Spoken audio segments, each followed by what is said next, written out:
সুধী দর্শক মণ্ডলী, শুরু করছি আমাদের বি বাংলা টেলিভিশনের নিয়মিত অনুষ্ঠান বড় মানুষের ছেলেবেলা।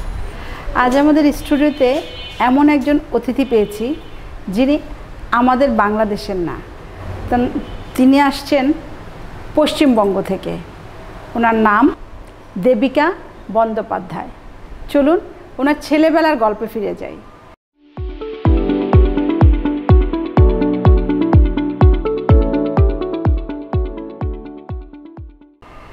দিদি নমস্কার। নমস্কার। ভালো আছেন? হ্যাঁ, ভালো আছি। শুভ সন্ধ্যা। বি বাংলা টিভির সবাইকে জানাই অনেক অনেক ভালোবাসা, শুভকামনা এবং নিরন্তর শুভেচ্ছা। আপনার জন্য অনেক শুভকামনা। দিদি, আমরা আপনার ছেলেবেলার গল্প শুনবো। হ্যাঁ, নিশ্চয়ই। ছেলেবেলা থেকেই আমরা বড়বেলায় আসবো, কারণ শৈশব দিয়েই তো আমাদের জীবন শুরু হয়। কবিতাকে ভালোবাসা আমার ছোটবেলা থেকেই। আচ্ছা, বলতে পারুন কবিতা আমার মায়ের মুখের গান, কবিতা আমার জীবনের সুখটান। যতবার তুমি ভেঙে পড়ে যাবে, যতবার পরাজয়, ততবার দেব কবিতা জন্ম, কবিতার আশ্রয়। এই কবিতাকে ভালোবেসেই এক দেশ থেকে আর এক দেশে পাড়ি দেওয়া। আমার জন্ম উত্তর 24 পরগনার, কলকাতার পশ্চিমবঙ্গের ব্যারাকপুরে। তো আমার জন্মের শুরু থেকেই মানে বেড়ে ওঠার প্রতিটি ক্ষণ আমি একটা সাহিত্যিক ঘরানার মধ্যে ছিলাম। কারণ আমার বাবা ভীষণ ভালো কবিতা লিখতেন, যদিও উনি আয়কর বিভাগের আধিকারিক ছিলেন, প্রতিষ্ঠিত ব্যক্তিত্ব, কিন্তু কবিতার প্রতি ভালোবাসা ওনার ভীষণ রকম ছিল বলেই উনি প্রতিনিয়ত কবিতা লিখতেন। আচ্ছা, কিন্তু উনি তার কবিতাগুলো কখনো মুদ্রিত পুস্তক আকারে বার করেননি, কারণ ওনার কাছে কবিতার মানে ছিল যে নিভৃত আনন্দ উপলব্ধির জন্য কবিতা। মানে সেটা আমার একার নিজস্ব কিছু জিনিস থাকে না, মানে শুধু নিজের জন্য চাওয়া, নিজের জন্য পাওয়া। মানে কবিতা আমার সেই সঙ্গী, সেটাকে আমি 5 জনের করব না। এই কারণে উনি ওনার কোনো কবিতাকে পুস্তক আকারে মুদ্রিত করেননি। আচ্ছা। আমার কাকা, তিনি একজন প্রতিষ্ঠিত ব্যক্তিত্ব, ডক্টর হীরেন চট্টোপাধ্যায়, বাবা বীরেন্দ্রনাথ চট্টোপাধ্যায়। কাকা আমার প্রেসিডেন্সি কলেজের বাংলার বিভাগীয় প্রধান ছিলেন। তার অসংখ্য বই আছে, বই স্নাতকোত্তর শ্রেণীতে কলকাতা বিশ্ববিদ্যালয়ে পড়ানো হয়, এবং উনি কল্যাণী বিশ্ববিদ্যালয়েরও আমন্ত্রিত অধ্যাপক ছিলেন, নিয়মিত দূরদর্শনের শিল্পী ছিলেন, মানে এক ডাকে ওনাকে সবাই জানেন। তো এই বাবা কাকার কোলে চড়েই আমি বড় হয়েছি, এবং কবিতা, গান, নাটক এইসব যখন একটা শিশু বেড়ে ওঠে তাদের অবচেতন মনে কিন্তু ভীষণ প্রভাব বিস্তার করে। আমরা ওগুলোকে অতটা প্রাধান্য দিই না, কিন্তু শিশু মানসিকতায় এগুলো ভীষণভাবে নাড়া দেয়, এবং আমরা বুঝে উঠতে পারি না যে আমাদের অবচেতন মনে কখন এগুলো একটা ভালো লাগার জন্ম দেয়, কখন এই বিশেষ ধারাটির প্রতি আমাদের আসক্ত করে তোলে। তো আমার প্রতিও সেরকম হয়েছে। কবিতাকে কবে থেকে আমি ভালোবেসেছি আমি নিজেও জানি না। বাহ! নিজেও জানি না, কারণ কি প্রতি মুহূর্তেই কবিতার সঙ্গে এরমও অনেক সময় হয়েছে যে মা হয়তো বলছেন যে পড়তে বসিসনি, পড়ায় ফাঁকি দিচ্ছেন, মা রান্নাঘরে রান্না করছে, আমি তো কবিতা ভালোবাসি, আমার মাথাতে তো সব কবিতা পরপর সাজানো থাকে, আমি আপন মনে খেলা করতে করতেই কবিতা বলছি। এই রান্নাঘর থেকে মা বলছেন ও মেয়ে তো ভীষণ পড়ছে, পড়ায় ভীষণ মনোযোগী। সুতরাং এইভাবেও কবিতা আমাকে সঙ্গ দিয়েছে। আচ্ছা দিদি, মায়ের কথা যেহেতু আসলো, তাহলে ওই সূত্র ধরে বলি, মা কেমন ছিলেন? রাগী না খুব? না, আমার মা একটু রাগীই ছিলেন। আচ্ছা। মানে সাধারণভাবে দেখা যায় কি যে মাই একটু সহজ হয়, মানে ছেলে মেয়েদের দোষ ত্রুটিগুলো বাবার চোখ থেকে মাই আড়াল করেন, কিন্তু আমার ক্ষেত্রে সম্পূর্ণ উল্টো। আচ্ছা। মানে বাবা এমন একজন, বাবা কাকা এরা এমন স্নেহপ্রবণ ছিলেন, মানে আমাদের সব কিছু বাবা কাকার কাছে গল্প করে, এবং যা দোষ ত্রুটি দুরন্তপনা সব কিছু, অবাধ্যতা সব কিছু তারাই মাপ করতেন। কারণ কি আমাদের বাড়িতে কোনো মেয়ে ছিল না আগে 2 জেনারেশনে, আমি বাড়িতে প্রথম মেয়ে। বাহ। এবং যে কারণে মানে আদরটা বেশি, প্রয়োজনের থেকে অনেকটা বেশি আদর ভালোবাসাতে বড় হয়েছি। এবং মা তো সবসময় বলতেন যে তোমাদের প্রশ্রয় ও আর মানুষ হলো না, তো কি করবো, অমানুষ হয়েই রয়েছে। জি।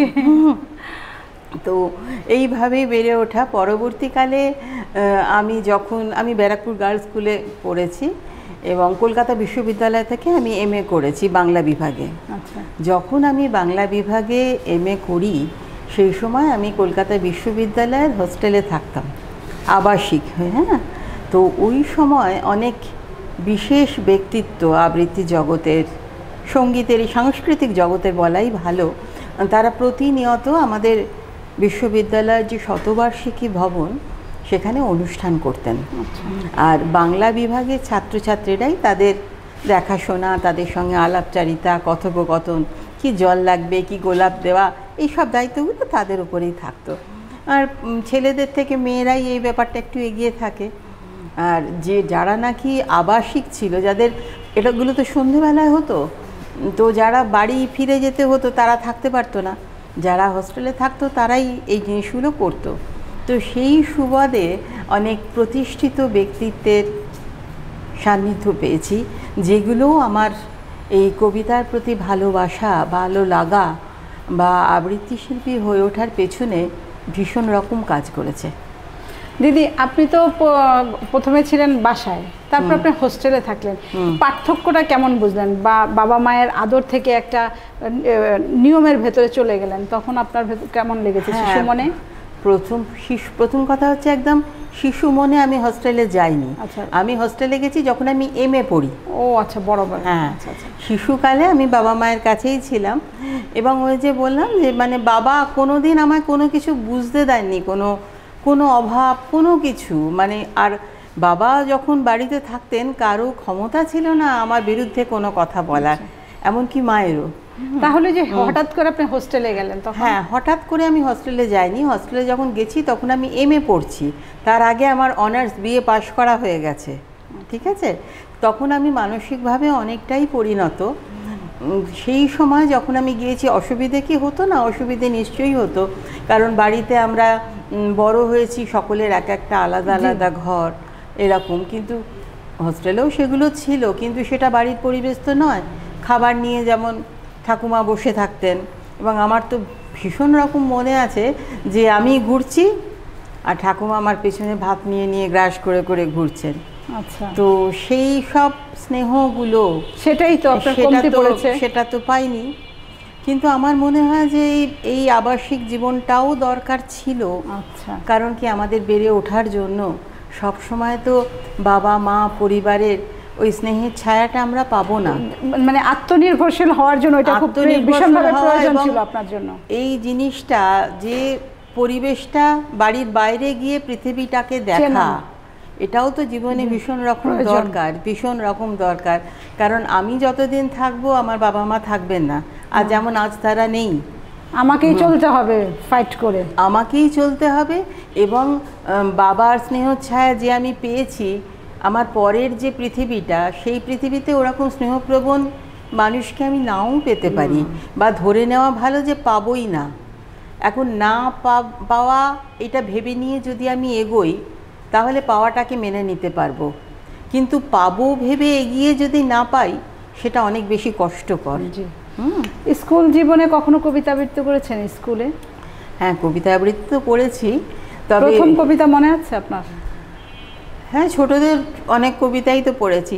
ছোট একটা রবীন্দ্রনাথের ছোট কবিতা, রবীন্দ্রনাথ তো তখন আমাদের ভীষণ রকম, মানে আমরা রবীন্দ্রনাথের, আমি কেন সকলেই রবীন্দ্র কবিতার হাত ধরেই তো আমরা বড় হয়েছি। তো একটা রবীন্দ্র কবিতা, তাহলে বাচ্চাদের একটা রবীন্দ্র কবিতা শোনাই। এখন বড় হয়ে যেটা মনে হয় যে মানুষটার হাত থেকে শেষের কবিতার মতো উপন্যাস বেরিয়েছে, তিনি কি করে শিশু ভোলানাথ কাব্যগ্রন্থের বাউল লেখেন।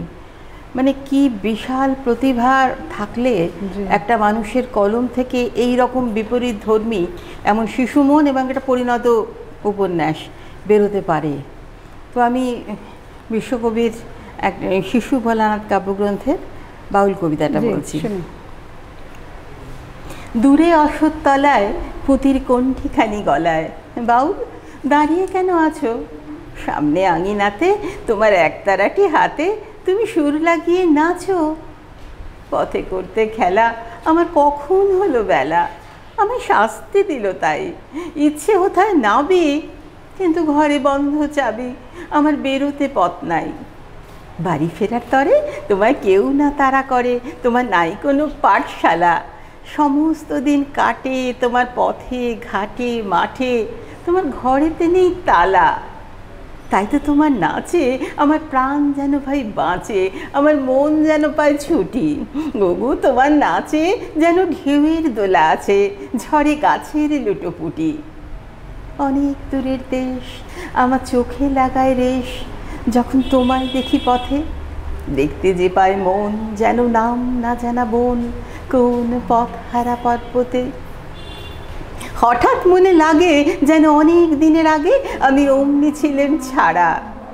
সেদিন গেল ছেড়ে, আমার পথ নিলকে কেড়ে, আমার হারালো এক তারা। দিদি, চমৎকার কবিতা আবৃত্তি শুনলাম।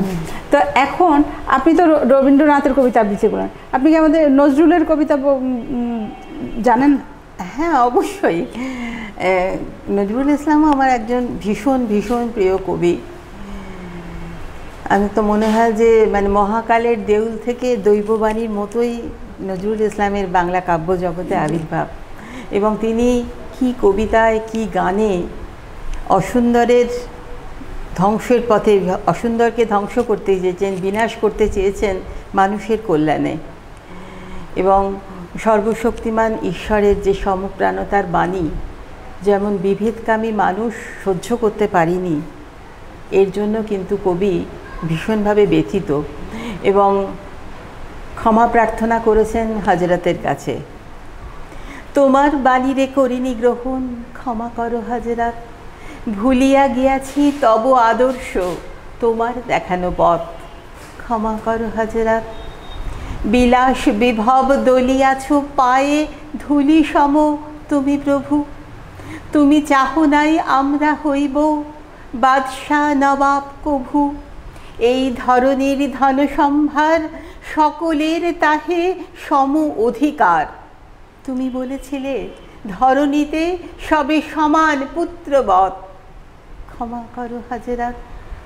তোমার ধর্মে অবিশ্বাসীরে তুমি ঘৃণা নাহি করে, আপনি তাদের করিয়াছ সেবা ঠাঁই দিয়ে নিজ ঘরে। ভিন ধর্মের পূজা মন্দির ভাঙিতে আদেশ দাওনি হে বীর। আমরা আজিকে সহ্য করিতে পারি না কো পরমত, ক্ষমা করো হজরত। চমৎকার কবিতা আবৃত্তি শুনলাম দিদি। দিদি, আপনি বাংলাদেশে কি প্রথম এসেছেন? না না, আমি এর আগেও অনেকবার এসেছি। কেমন লাগে বাংলাদেশ? হ্যাঁ, বাংলাদেশ তো ভালো লাগে। আপনাদের ভালোবাসা, আমার মনে হয় আমার এখানেও একটা পরিবার আছে। এবং সেই ভালোবাসার টানেই তো আমরা আসি, না হলে আর কিসের জন্য আসি? ভালোবাসা, ভালো লাগা। এবং আমি মনে করি যে আমাদের দু দেশের এই যে ভালো লাগার বন্ধন, ভালোবাসার বন্ধন, এটাকে কাঁটা তার স্পর্শ করতে পারেনি বলেই আপনারাও ওখানে যান, আমরাও এখানে আসি। এবং সবাই এই যে সব ভাইয়েরা রয়েছেন, আপনারা রয়েছেন, মনে হয় ভাই বোনের মধ্যেই রয়েছি।